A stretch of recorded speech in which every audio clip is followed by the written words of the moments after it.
Sumainyo ang Panginoon. Tayo ngayon ay patuloy na naglalakbay para po sa paghahanda natin sa dakilang kabisahan ng San Antonio Abad. At nawa ito siyang na araw ng ating paghahanda. Ito misa na ito at maging bahagi rin ng ating patuloy na pagdidilay ay nais natin bigyan ng diin, lalong-lalo na bahagi po ito na pagtutuloy sa planong pastoral ng diocese at bibigyan din natin ng pagdidilay ang bahagi o review ng mga paanyaya ng simbahan lalo ng ikalawang Konsilyo Vaticano. Pero bahagi yun, itong siyang na araw na ito, ay may homily manuwala, ay isang paghahanda, homily ay isang dapat, upang tayo ay lumago sa pananampalataya. At sa unang araw na ito, nakita natin yung tama-tama kung tawagin natin simula ng public ministry ni Jesus na nagpapahayag na inilang ako ng Diyos. Inilang ako ng Diyos. Una, binasa ni Jesus mula sa aklat ng Propeta Isaias. So, huwag natin kalimutan yung kahandaan ng banal na nasulat. Ang lumang tipan, pangako. Bagong tipan, kaganapan ng pangako.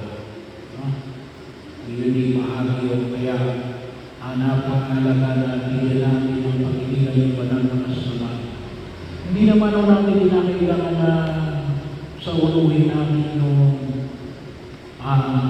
aklat, yung chapter, at saka yung versikulo. Pero sabihin na natin, kapag may kamusap tayo ng ibang mga kapatid na Katoliko man, ibang sekta, maliwanag sa banal na kasulatan, pwede natin pag-ibig sa banal na kasulatan. Kung ikatanong kung saan, pwede naman natin itanong sa ngayon, sa AI. Lagay mo lang kung saan ba maglalagman sa banal na kasulatan yung ibinahayag ni Jesus tungkol kay Propeta Isaias. So, pwede sabihin natin ay mula sa ibang Ebanghelyo, katulad ng halimbawa ng araw nito, sa Ebanghelyo ni San Lucas. Pero hindi ko kinakailangan na sa ulo natin, yung aklat, kapitulo, at versikulo. Kung magagawa nyo, okay lang. Pangalaman naman nyo wala kang kayo. Ang malagay yun, nasa banal na kasunod niya. Kung sabihin na wala, itanong natin, sa ChatGPT, sa Gemini, ito po yung mga AI, pinikilala natin o simple sa Google. So, nakikita naman ko. Ngayon, napakahalaga ko na kung tawagin ako namin ang tawag na namin ay bahagi na makita natin ito ay galing sa banal na kasulatan. Kasi baka sabihin nyo pag-ulan natin din na wala sa Biblia yan. Sa Biblia yan, hindi mo kailangan sasabihin mo yung aklat. Maliwanag ko ang mga pagkakataon. Tayo ay ang ating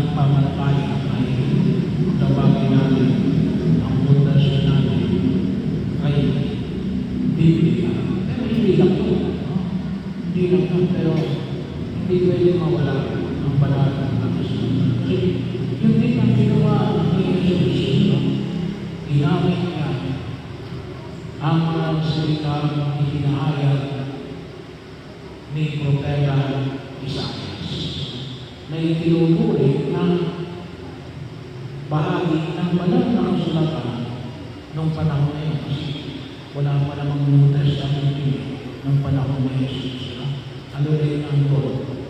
Yung Old Testament. Pangalawa, hindi lang ako ng Diyos. Napakahalaga yung salitang hindi lang ako ng Diyos. Bagaman ito pwede natin sabihin na ito'y apostolic.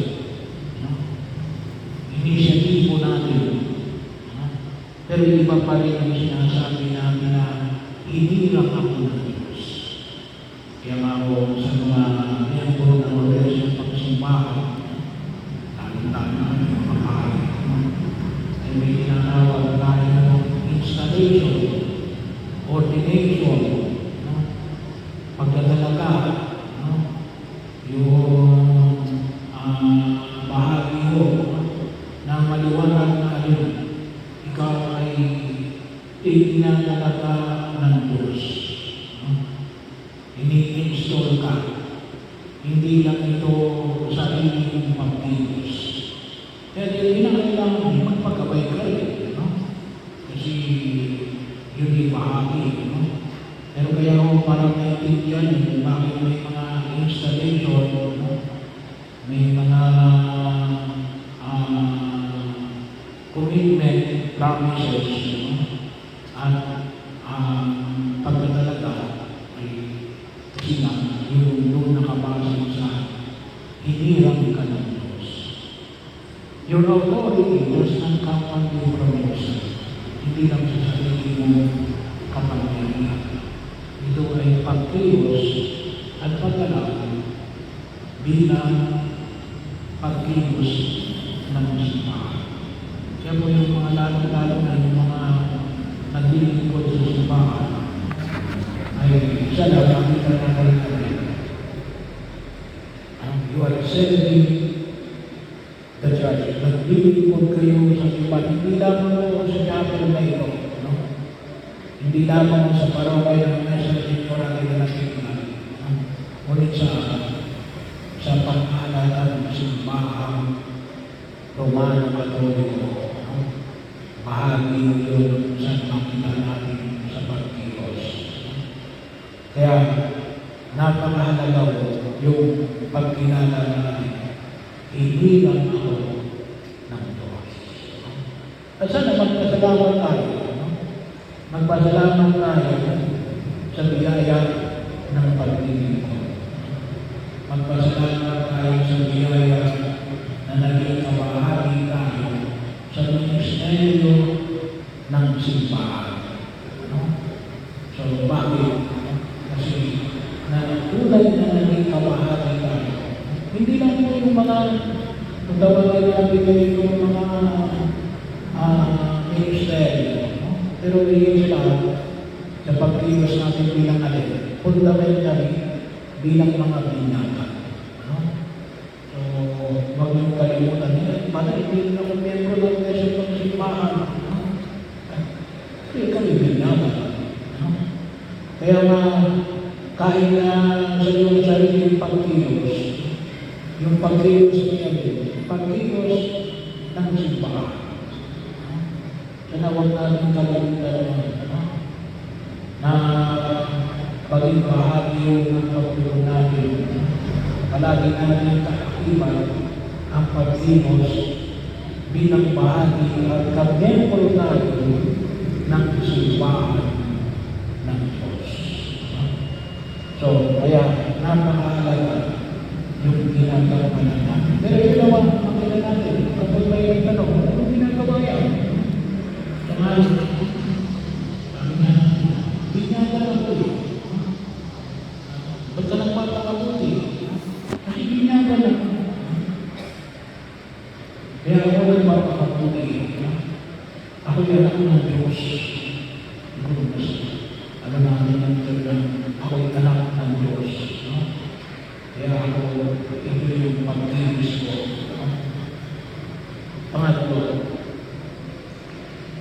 bahagi ng paglubog ng nangyayari. Huwag natin kalimutan na sabi nga natin dito sa mga ginahagi liberating, nagliligtas. Kaya yun na ulitin ko, sabagat hiniran niya po kami pangaral sa mga duka na mabuting balita. Sinubo niya po kami pahayag sa mga bulag na sila'y makakakita, hiling. Sinubo niya po upang ipahayag sa mga bihan na sila'y lalaya upang bigyang kaluwatan ng mga sinisili at ipahayag ang pagliligtas na gagawin ng Panginoon.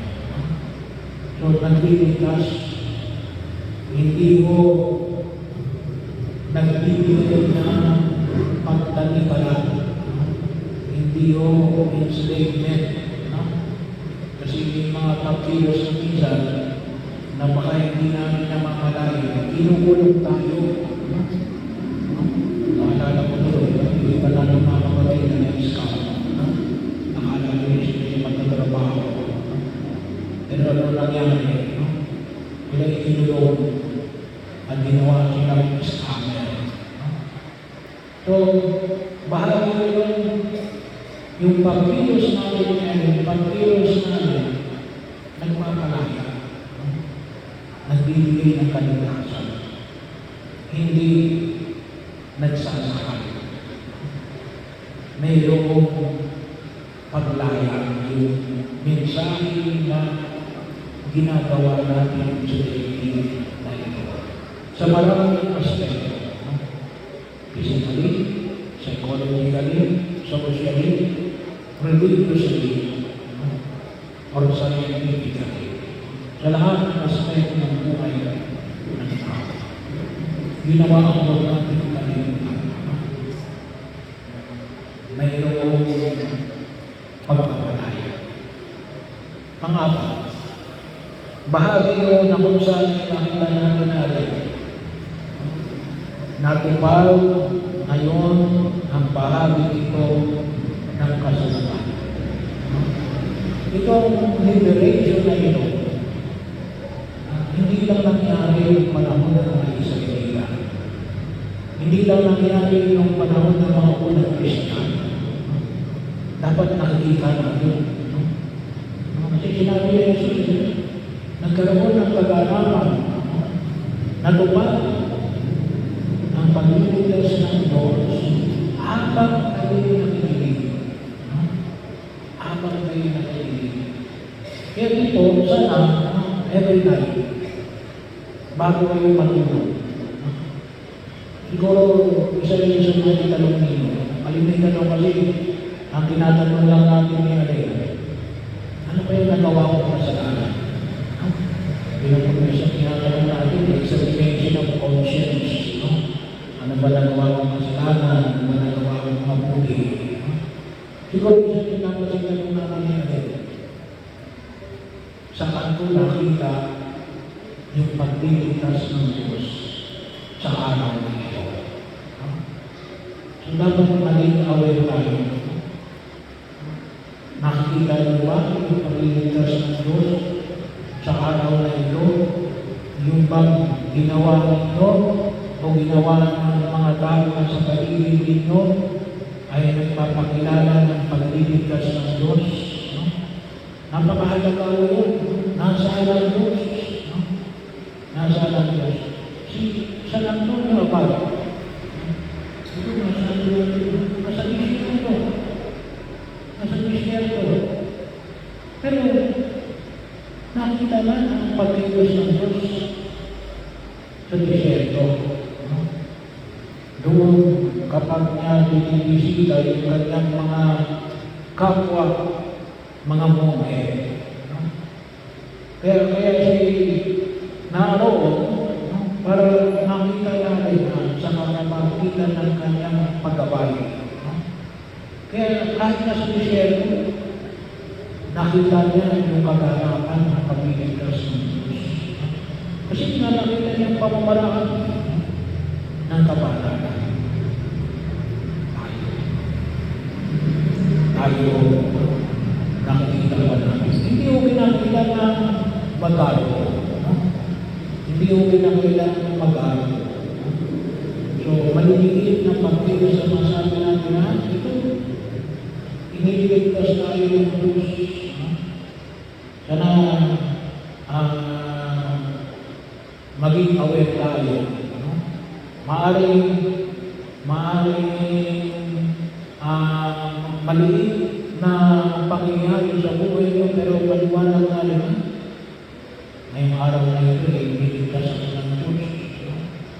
So, maaaring siguro nakita nyo natin na kayo nakapagbigay ng pagkain doon sa kapitbahay ninyo na walang makain sa araw na ito.